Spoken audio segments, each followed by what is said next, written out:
Good afternoon from Vietnam. Good morning to Jenny. Thanks a lot for spending your morning out of your busy schedule and joining our show and share your stories to our global audience. And on behalf of the listeners around the world, we're going to say thank you. Oh, it's my absolute pleasure. These conversations are vital and I so enjoy having them. So thank you for having me. Thank you. And you mark our 76th country that we have speakers joining the program, and thanks for making us achieving another milestone in our plan. Okay. Yeah. And Jenny, have you been to Vietnam? Oh, I've never been to Vietnam. Please enlighten me. Yeah, so if you one day decided to travel to this beautiful country, let us know, and we will be so happy to take you and your family around. Okay. Thank you. And just for a little taste of our culture in here, it's very honor for our audience to have you to do a little introduction of who you are, the work you are doing. Would you do that for us, please?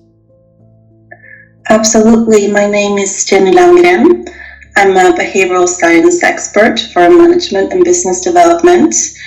I do work full-time for an organization that supports company in the whole of Sweden to understand their people and support their leaders.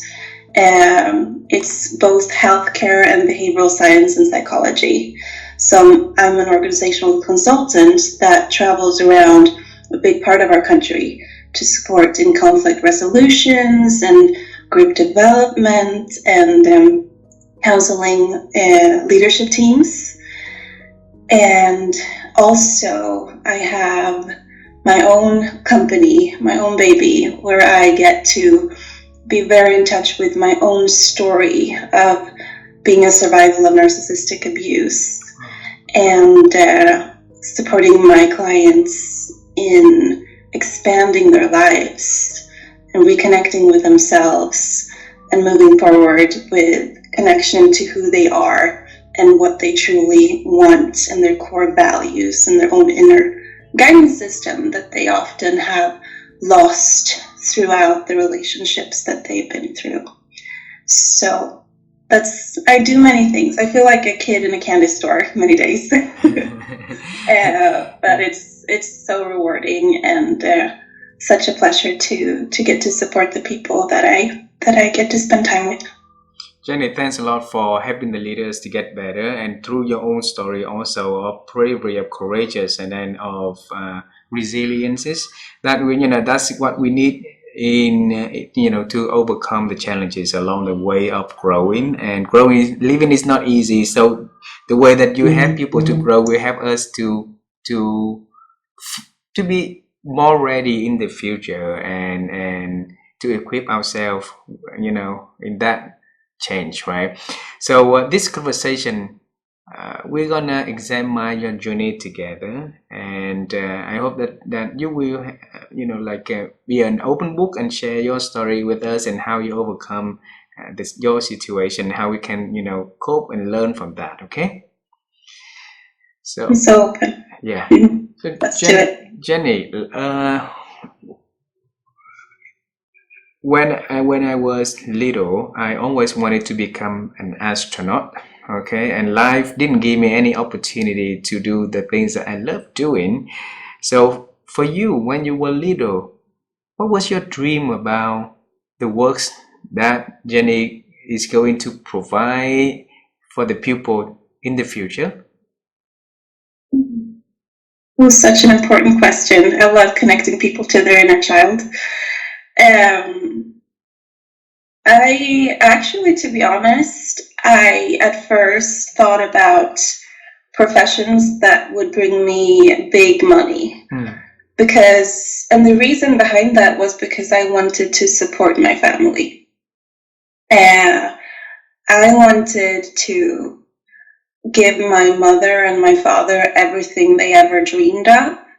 And I at times felt that money was scarce and just wanted to support.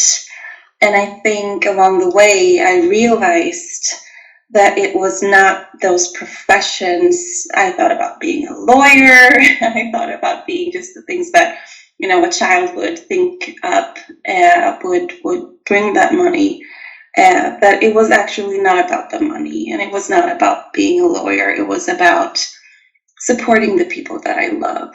So I remember having thoughts about that. Wow. And now you are supporting people that you love doing, working with, so they can get better, right? So on the journey of growing, how did you connect that dot from the dream that you have into the work you are doing? Can you share with us that journey? Absolutely. Actually, when I was going through high school, I felt a really strong draw, a really strong connection to understanding people, and to understanding especially people in destructive cults. And I remember on my spare time that I would read up just on what really happens when people disconnect from themselves, like what really happens when people give their power away. And actually I came to a point of understanding that I was very close myself to being part of that situation. And this was kind of my subconscious protecting me and wanting me to figure that situation out. And I've been spared from many things, from being curious and wanting to understand leadership in particular, because there are leaders in this world who will be driven by status, power, and will disconnect people from themselves to gain power over them. And this sprung me into the curiosity of understanding the leaders who really, truly, genuinely support people to do the opposite, to connect with themselves, to love themselves more, to understand themselves more deeply so that they can be free, to be themselves, to contribute to the world in their unique color and their unique space. And this sprung me into just the fascination of leadership and the influence of leadership that I get to work with today. You mentioned that you were interested to know about this destructive code, right? Yes. Why you had that interest at the beginning? Yeah, I was in a situation at the time where people presented a worldview that was very black and white. And there's something about this black and white, there's a right, there's a wrong, we have all the answers, just stick with us, everything will be figured out for you, that could provide you with a sense of safety and security, because the unknown will always trigger us into feeling a little anxious. And so there was this community very close to my home that would offer that.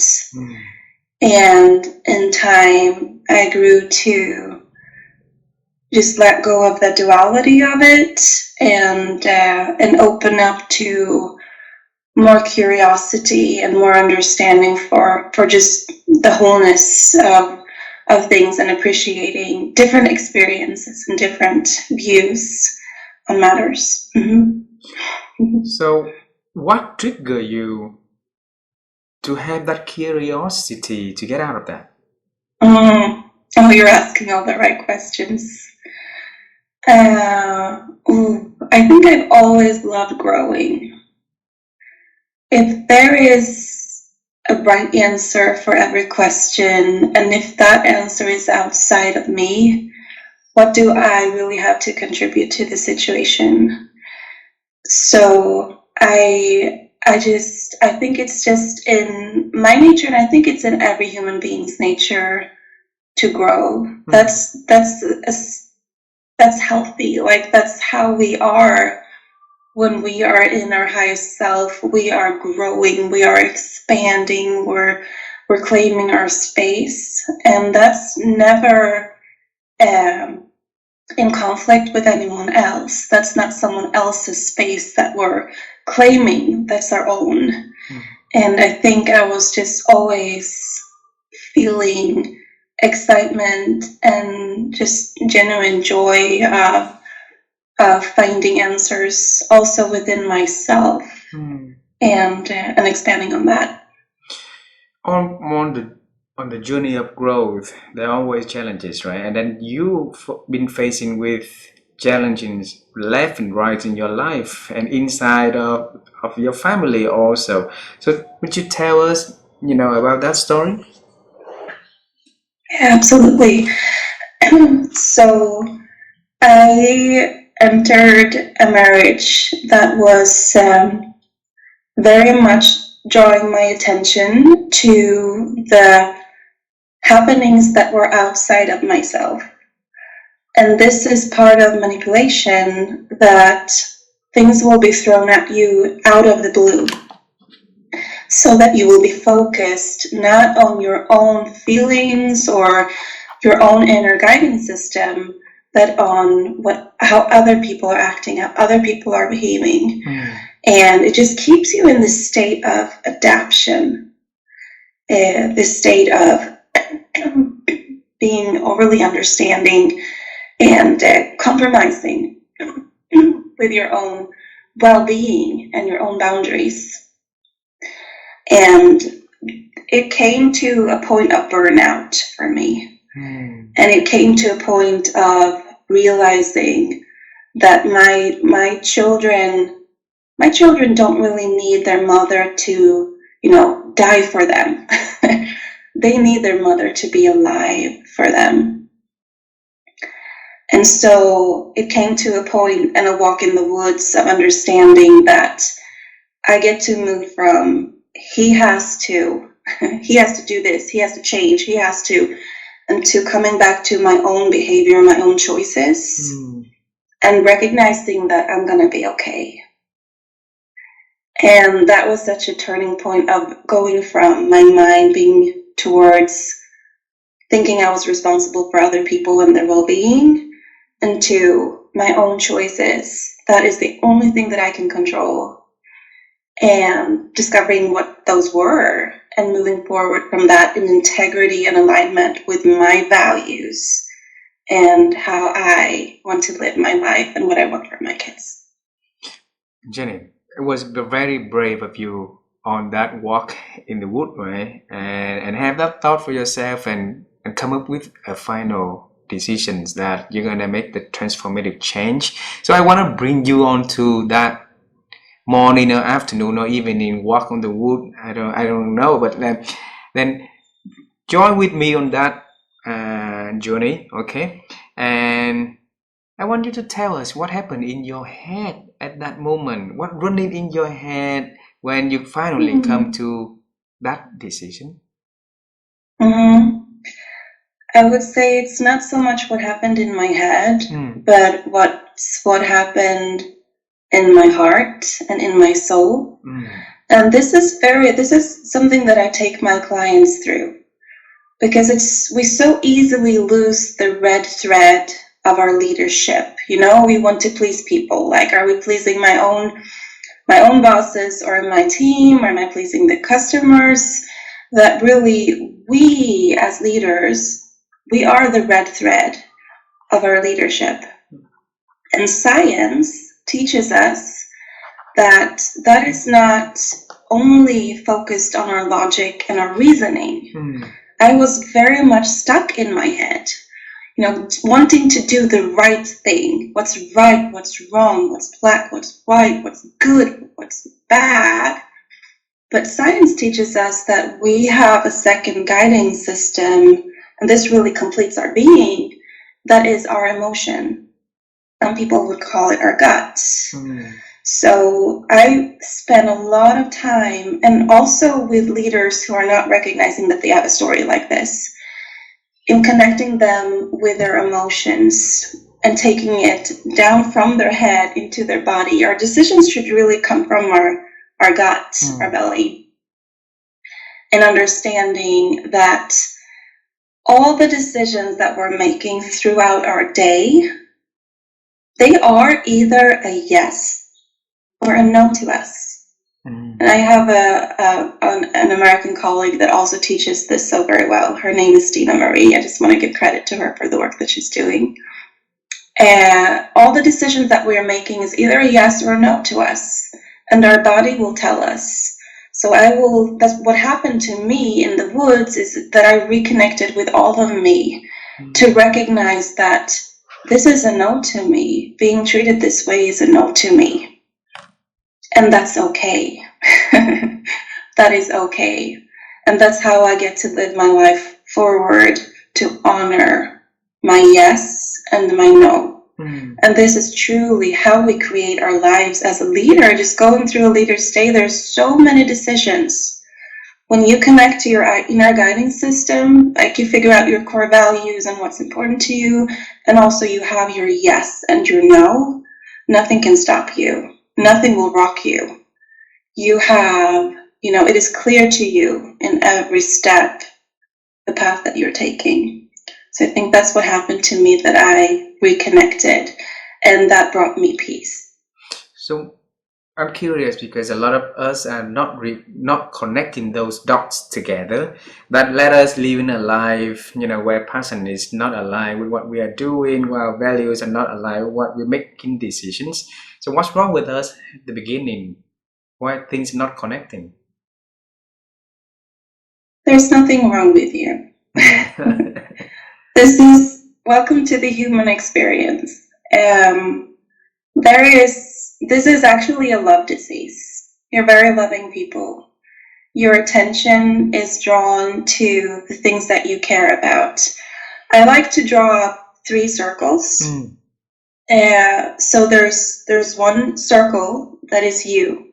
That's your behavior. That's your choice. There's a 3rd circle that is other people, their behavior, their choices. Sorry, that's the 2nd circle. And then there's the 3rd circle of the environment and structures. Is it raining today, or is the bus late? So what can you truly control?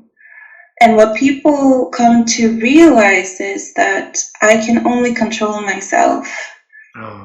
But because we love other people, and because we care about society, and because we wish things were different, our focus is so easily, and our attention, and really our consciousness, is drawn to the spheres where we are not in control.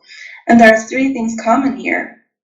So where I cannot control, I don't have power, and I don't have responsibility. And when my mind goes there, just right now, my kids are having a day of school, they're waking up. If I'm, I walked to the office to have the conversation with you, and if my mind goes to how are they doing, are they getting their breakfast, and if I'm present in the things that I cannot control right now, I can actually feel the muscles in my body going weak, because I'm stepping into powerlessness. And that's all, it's sprung out of love for them, but it's just facts. I get to pay attention and draw my consciousness back to my own body, to be here, to listen to you, to appreciate you, to experience this moment and take in, my surroundings and this conversation and be here with you. This is where I have power right now. This is the only thing that exists right now. And I think when our mind goes other places, it's just because we care, but we get to see what will really create that outcome that we seek. And it is truly being present in this moment and the choices that I can step into right now, where I do have power. Jenny, makes sense? Yes, makes sense. I try to draw the circle, like you say, the circle of you, the circle of other, and the environment, right? And I agree with you, the point that we care for other people, we care for the environment around us, and sometimes because of that careness, right? Basically, it brought back onto us the stress, the anxiousness, and also, you know, the love and everything back also. So how can we find the balance in maintaining our circle, Jenny, and at the same time we can, you know, reach out to, you know, to other circles and add values that we could do into the other circle, but not to the point that it stresses us? I would use the phrase that Linda Vetras-Nichols, another brilliant clarity coach, uses, and it's husband like of Terry, stay right? in your yes, And yes, the wife of Terry, Terry's right. yeah. They're such a power couple. I love them. It's staying on your side of the fence. And this is where, so my expertise is very much in communication and communicative leadership. You get to observe, you get to notice, you get to care, and then you stay on your side of the fence and you communicate, you express what you see, what you think, you use your voice, you express your own needs.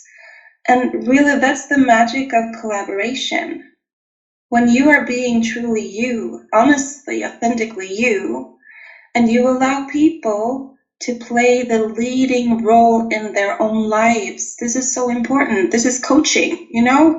You get to allow people to be who they are, where they are. And it's very respectful to let them go, to play the leading role of their own lives, so that you can have the leading role of your own life. And that's where that magic of the conversations happen, when you are authentically you and allow people to be who they are.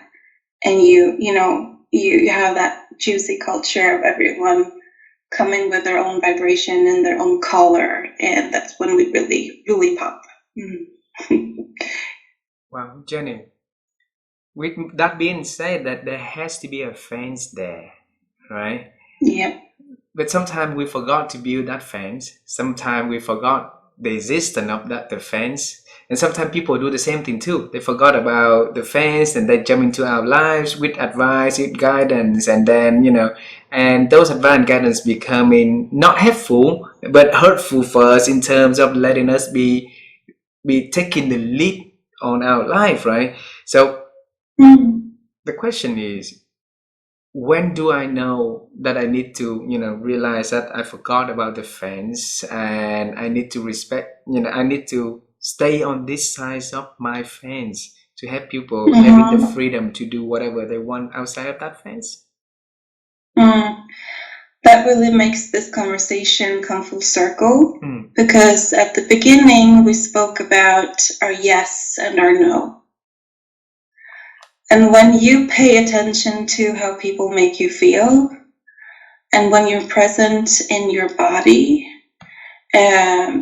you will know when someone overstepped your boundary. When something's off, something's not feeling quite well. Like my mind, my logic isn't able to reason this out, but I am feeling it. To, in that moment, just accept it and ask, so moving forward, you know, what's a yes to me and what's a no to me? And I have a lot of sessions with managers and also CEOs handling manipulation and the communication that is not really driven from a place of connection and empathy and, you know, togetherness. It's coming from another place. And you just get to recognize people for who they are. I think we often have an ideal of what we wish people would be. And especially if you're an empath, it's like you see the healed version of another person.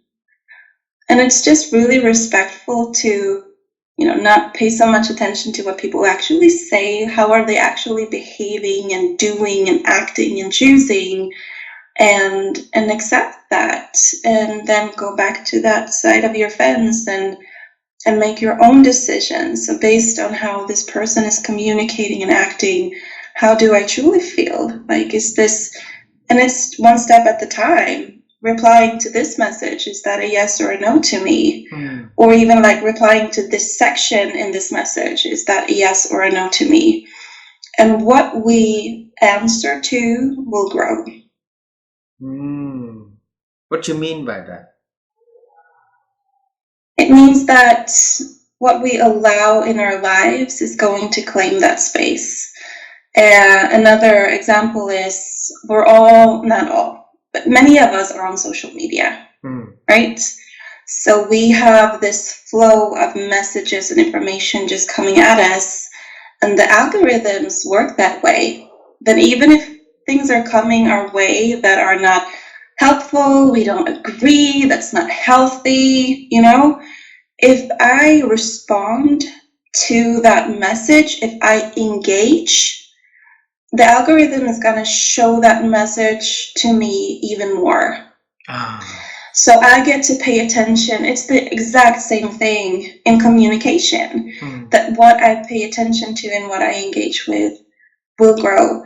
And this is really for our benefit, that I can choose. I can make the choice of, you know, what do I want to grow in my life? Change is about focusing on the new. I choose what I want to claim and what I want to grow. That's why, you know, we let our clients know to make a pleasure list that also Linda Nichols speaks of, and just have their focus shift to what they want more of.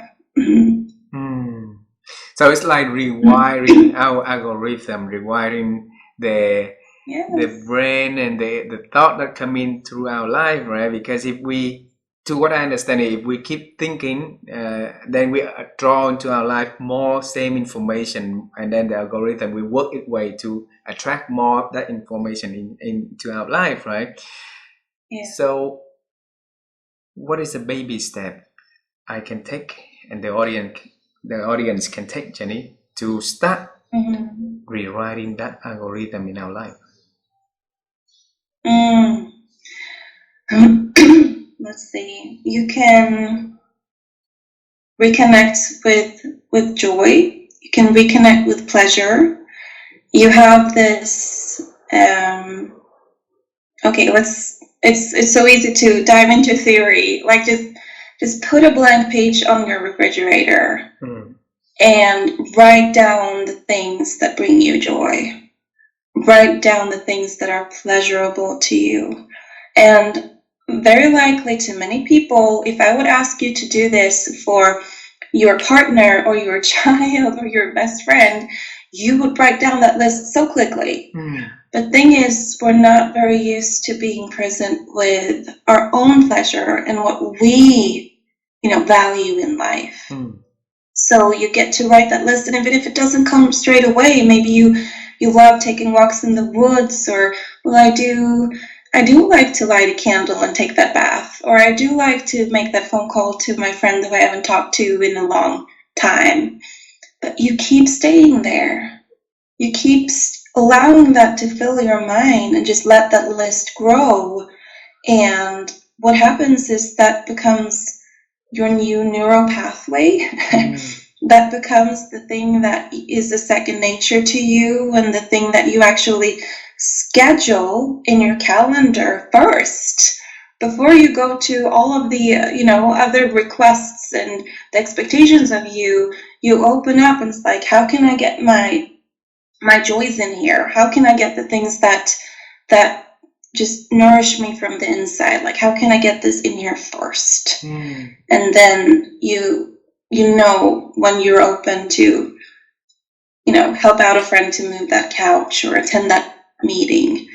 And something really important to understand here is that when you're not used to having your own needs met, that will feel selfish, and that will feel strange. And remember that it's just because you're not used to it. That's part of the expansion of claiming your space. You're not claiming anyone else's space, and no one else can claim your space in this world for you. If you don't take it, then the world is missing out on you. So there's just a feeling of you just not being used to it, and it's anxious sometimes to make that expansion. Do it anyway, and keep doing it, and trust that the peace, the calm, the rest, the nourishment is on the other side of that fear. And it does become a part of you and a second nature, so that you can, live from your own power and use your voice and show up authentically in this world, feeling really good and confident and comfortable. Wow. We know the benefits of that, right? We know that we can think well for other people when speaking about doing, thinking well about ourselves and our the thing that we're doing good at. We're not, like you say earlier, we're not equipped to do so, and I want to know why is that so hard for me or for other people to start writing something good about us, saying something nice about us, or bring something joyful to our lives, but easy for us to do it for other people. I think we're just not used to it, and we get to be part of creating that culture and freeing ourselves, and trust that we can never only free ourselves without also freeing other people. And it comes from generational trauma and just it's just habits. Like it's reactions to things that our parents and our grandparents had, like they struggled to claim their space, and so they're passing forward a lot of triggers and trauma, and like, sure, there's a reason behind it, but just remember that whenever you accept yourself the way that you are, you're actually granting other people to accept themselves as well. We can never give ourselves permission to claim that space without also encouraging other people to be who they are and accept themselves as well. And I mean, if you think about it, the leaders that you felt comfortable with, the leaders that you spend time with and notice that I'm really growing, like I'm really feeling bold and courageous, and I'm expanding, with the guidance of this leader. Those were leaders who accepted themselves and were, felt safe with who they were. And there's just such power in creating that culture and that dynamic in a company. Beautiful. And I wanna think well for people, Jenny, and I believe the leaders are put into the role because of some reason. Maybe they're good at certain areas and they got promoted into that, and because of that promotion, maybe there's something else that lacking from them that's not yet recognized, and along the way, make them become more of the pain for themselves. When they become the leader that they don't want to be. Okay, they don't want to become. Nobody wants to become a bad person. And what can we do to help them to realize that they might be getting to a different path that no longer make them the person they want to become? Oh, I love this approach, and it's so true. Like, what can we do is your question. I'd say show up real. Like, what I can do is not keep facades. No facades of professional prestige. I can, in my coaching sessions, show up real and genuine and just stay vulnerable myself, so that other people know that no one's going to bite your head off if you have, questions, if there are things that are unresolved for you, and just create that culture of acceptance. And it's important to send the message that you're never stuck. One of the things that I teach is actually personality psychology, and it's recognizing that whatever labels a manager or leader or a CEO, like wherever you are, whatever labels you put on yourself growing up, someone approached you like you're only an introvert, you always speak, last, or you're always like this. That's not what science teaches us. That's not what experience teaches us, that we're stuck in a box. Really, you have everything inside of you. And you get to explore all of yourself. So there's extroversion, there's introversion, whatever you have a preference to, you get to explore that other side to you, and you get to appreciate the people around you who are different from you, and draw from them and learn from them and explore those parts of yourself. And that's just an example. There are many other factors where you get to just allow all of you to be loved and be seen. And we are truly never stuck. And connecting with a coach and connecting with someone who has already walked that path will save you so much time. And if you have that possibility, that opportunity for people around you to connect with them who are already doing that inner work to encourage you to do your own, I would strongly recommend you to just take that chance and be open to where that can get you. So if our listeners would like to reach out to you and have your coaching session with you, how could they connect with you, Jenny? I'm on LinkedIn. Please connect on LinkedIn. I have a scheduling link at my website, but I would just love for you to pop in a message so that we can have a real conversation. I would love to get to know you, and I think let's just keep it simple and stay at that. If you're not on LinkedIn, I have a website that is NARA Communication.se. Please feel free. I'd love to have that talk. Beautiful, beautiful. And Jenny, I have a few last question for this conversation, okay?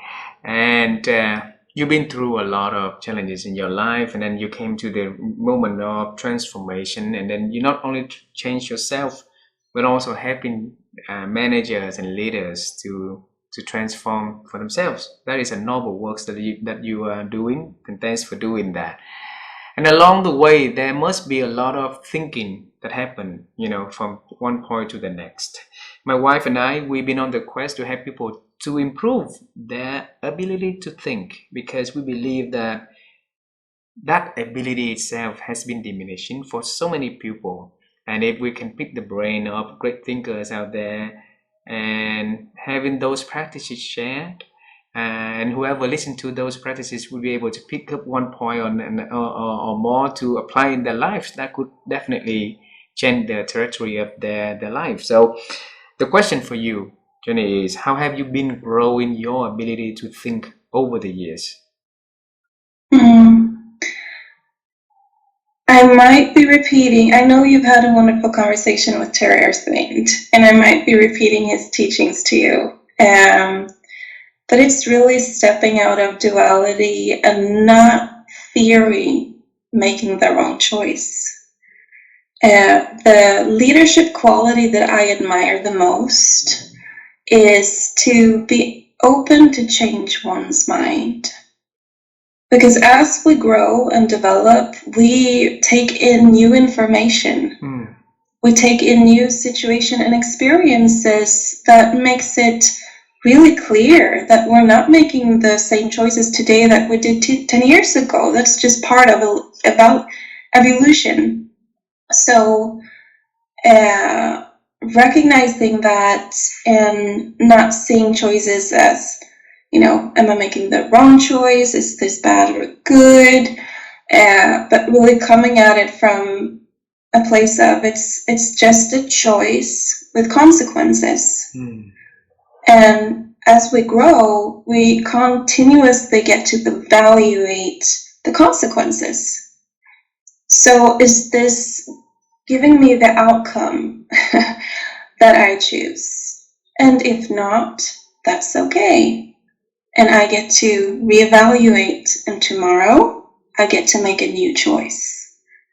is being very present with that growth and looking at things from a place of non-duality. Beautiful, beautiful. So Jenny, if you can travel time with me one more time, all right, and this time you will see yourself when you were young, when you were little, okay, and you're gonna tell your little self, little Jenny, about the journey ahead and the advice that you can give to that little Jenny about life, about the wisdom you can transfer to her so that it can help her to grow stronger and more courageous, or whatever you want to transfer that wisdom, piece of wisdom to her. What would you tell yourself? Oh, sweet Jenny. Oh, sweet Jenny. It would come from a place of love. I mean, would you ever want anything bad to happen to that child? No, I would protect her. And I would let her know that life is never about perfection. Life is about curiosity and growth, and that you get to share that journey with the people that you love. Wow. It's so much about the journey and enjoying that journey. Wow. And guess what she would say back to you? Oh, she would say, I know. She would say, I know. Before everything else, she knows. Wow. Wow. Such a wonderful opportunity to know you, Jenny, and to have you share your stories in these beautiful conversations. And I really look forward to a day that maybe we meet in person. That would be wonderful for me to give you a big hug and to say thank you for all the work you've been doing to help leaders, managers get better, one person at a time. That's the goal, and that's a beautiful journey that you've been doing. Okay. Thank you so much, and thank you for creating this space. Thank you very much. Have a wonderful day and say hello to your children first, please. I will. Thank you.